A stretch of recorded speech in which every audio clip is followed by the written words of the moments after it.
Good morning, happy Monday, and welcome back to my channel. It is now week 3 of my FIT adventure, and I am already really tired. This last week, if you saw my last vlog, has been pretty intense in terms of like accumulating things and figuring things out and setting things up. You know, I got my like little dye studios set up and I built my new loom, so there's been a lot of like prep work, and now I'm hoping that this week is actually like making stuff, or at least like starting to make stuff. So yeah, I'm heading over to my CAD for portfolio or something like that class, where I think today is just going to be like continuing to develop our website and our online presences. I don't know if that's going to be the most exciting thing to show you, but I do have some plans after class to like keep working at home, keep developing things. So let's make today a good day.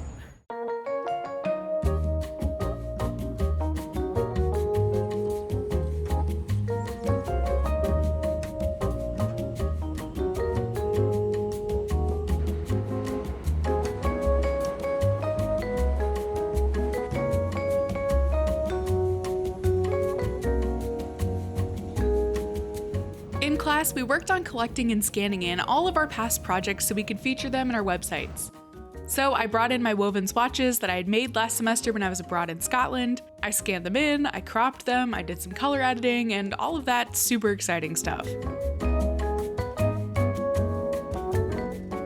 Hello again, I just finished up in my class. It was pretty much all just computer work, so there wasn't much to show you, but I'm now heading home and I want to do some painting. I think I'm just going to continue working on my like sketchbooking from last week, just playing with color, mashing things around, mark making, and just trying to make a plan for what I want to weave and what I want to dye. So let's do it.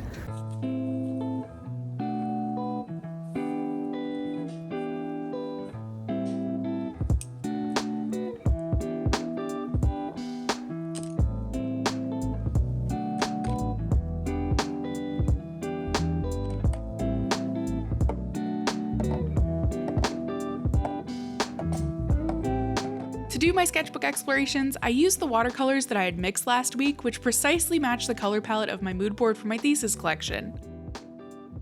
And then I just started playing around. As usual with my sketchbooking experimentation, I didn't really go into it with any kind of a plan, and I was just playing around to see what kind of inspiration might strike.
After the paint dried, I started cutting some things up and drawing over some other things and just continuing to play around.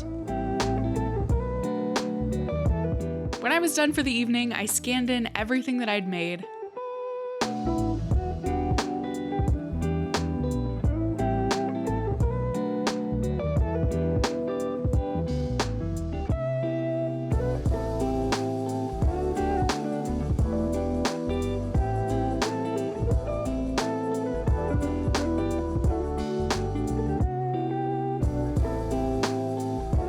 And then I put all of my favorite pieces into my sketchbook. Now I have a whole bunch of paintings that I can either bring into Photoshop and turn into repeating designs, or use as inspiration for some of my future woven pieces.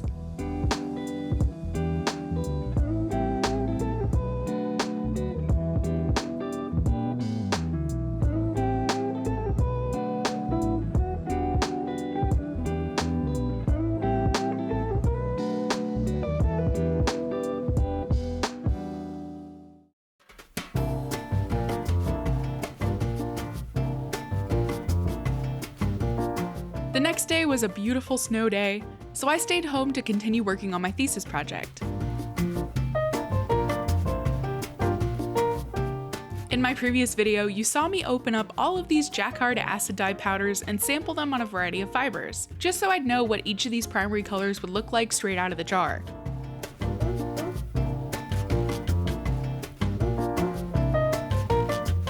This week, my goal was to take these jars of colors and to start mixing them together to recreate the color palette of my project. My goal was not only to create a precise dye recipe for each of my colors that I could easily replicate, but also to make a bottle of stock solution so that I have some dye to work with for the next few weeks. The process of mixing my colors was really similar to how I mix my paints. I basically start by picking a dye that was as close to my intended color as possible. So in the case of this gray pink that I was trying to make, I started out with pink dye. I then added small amounts of other dyes to shift the hue and the saturation. Since I wanted this to kind of be a dusty, moody gray pink, I added small amounts of black and brown to this mix. To test my mixture, I dipped scraps of paper and yarn into the solution to see how it turned out, and then I just kept making tiny adjustments until things looked right. I also took detailed notes the entire time, so I knew how to recreate these mixes in the future. Oh, also, I should mention it, even though it goes without saying, that all of the equipment and the tools I'm using are strictly for dyeing, and I was wearing a respirator and protective eyewear the whole time I was working with these powders.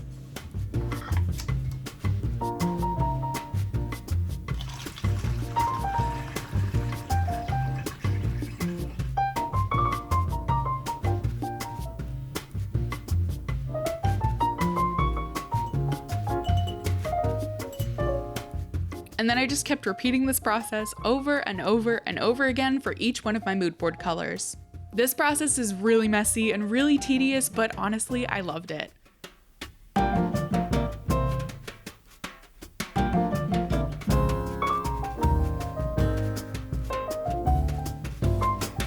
When I felt like my dyes were really close to their target colors, I then used them to dye a small amount of wool roving just to really officially see how the colors would turn out. For the most part, things actually turned out pretty good. There were definitely a couple colors that I needed to go back and adjust slightly, but overall I was really pleased with how they turned out.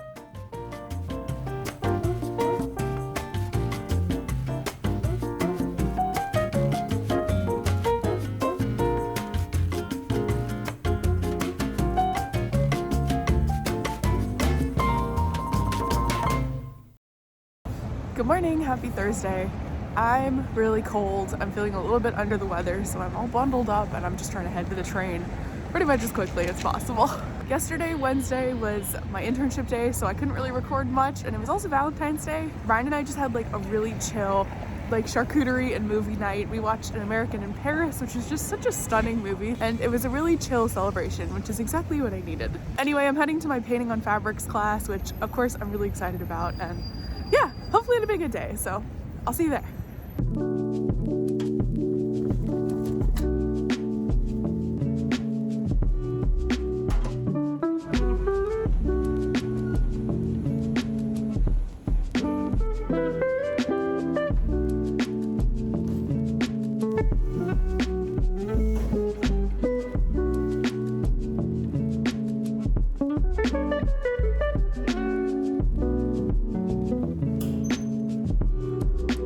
Today's class was all about painting on silk fabrics using wax resist techniques, which I was so excited to explore. We learned about a whole bunch of different ways to apply the melted wax to our fabrics, but the one technique that interested me the most involved using a janting needle, which is a tool for drawing with the wax.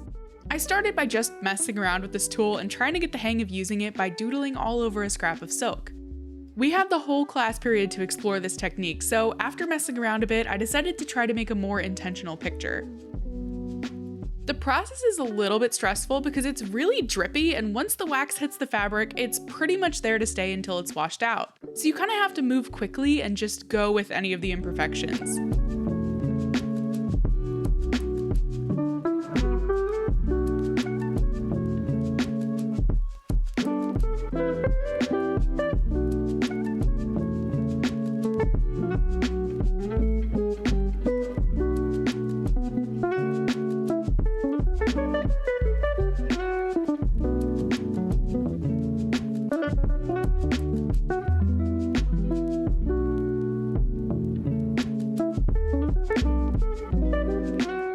the wax was dry, I colored in the little fish with some silk paints thickened with sodium alginate.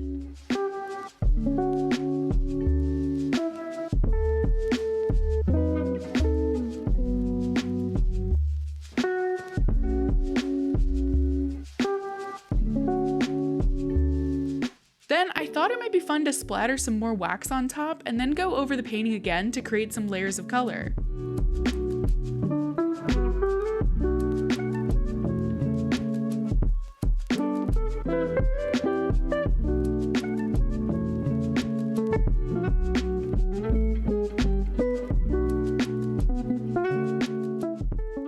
I ended up really liking this idea and I decided to give it a try again, but this time with a little more planning. I made some silly little minimalistic flowers in wax. I painted them yellow.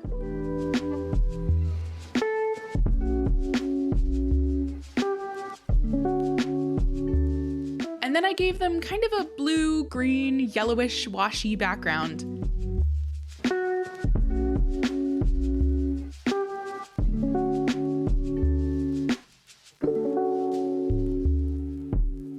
Then I splattered some wax on top, trying to make it look as drippy and random as possible.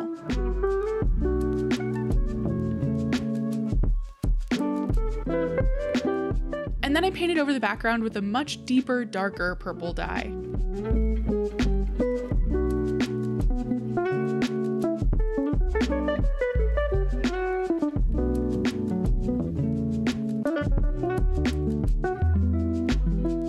Next week, we're gonna steam set these to remove the wax, and we'll see how they turn out.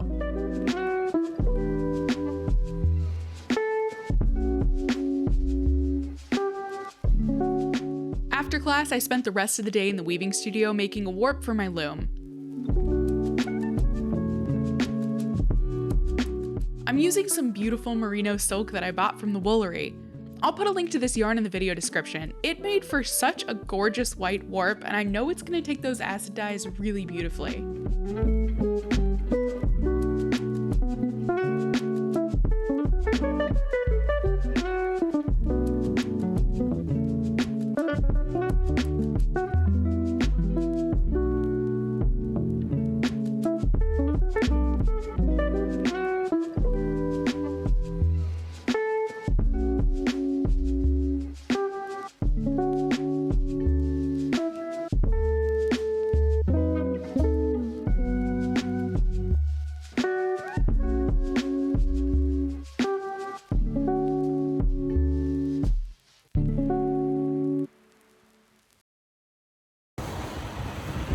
Morning!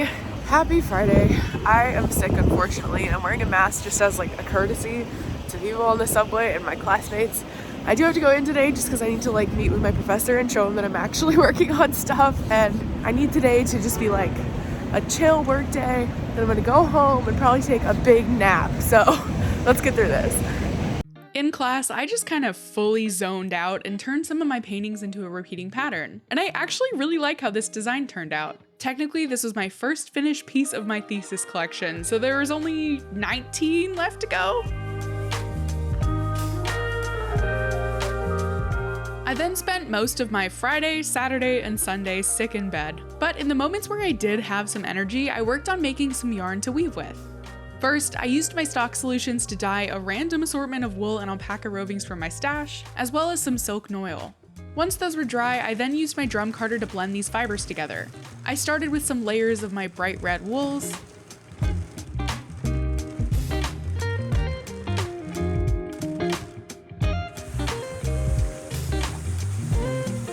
and then I sort of painted on a layer of my light blue and dark blue silk noils. I found that gently brushing these onto the drum and then packing them in with my doffer brush kept the silk from immediately being sucked into the smaller drum.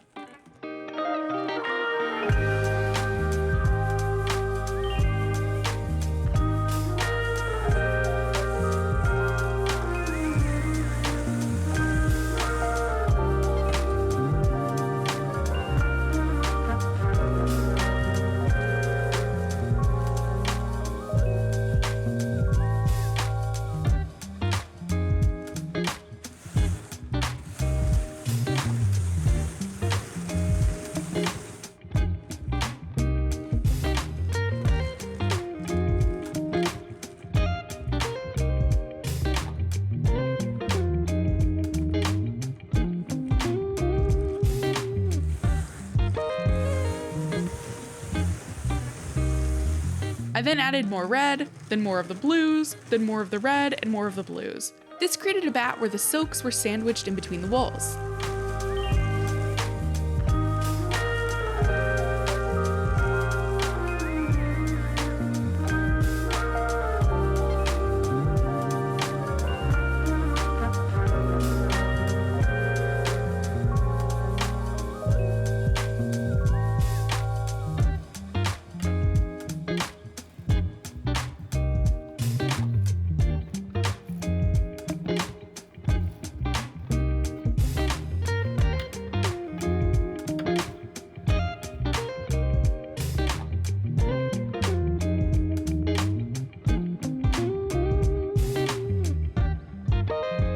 I then spun this into a single ply yarn, fully embracing all of the crazy texture that would come from the chunks of silk hiding in this bat.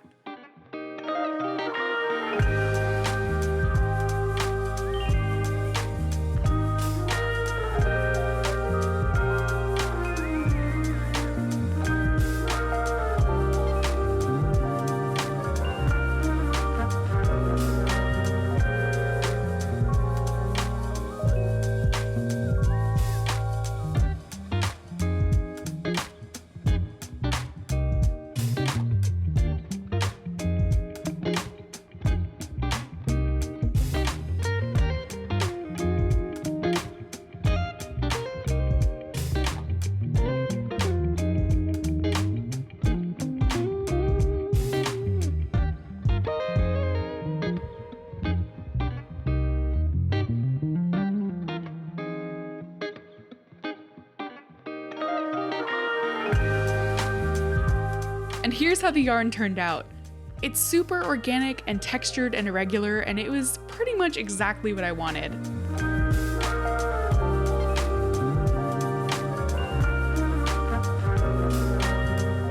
I also made a coil spun version of the yarn to maybe add some fun textures to my weavings. Anyway, that pretty much wraps it up for this super busy week. Thank you so much for joining me on this adventure. If you'd like to see how my thesis project turns out, go ahead and hit that subscribe button, and hopefully I'll see you in my next video. Bye!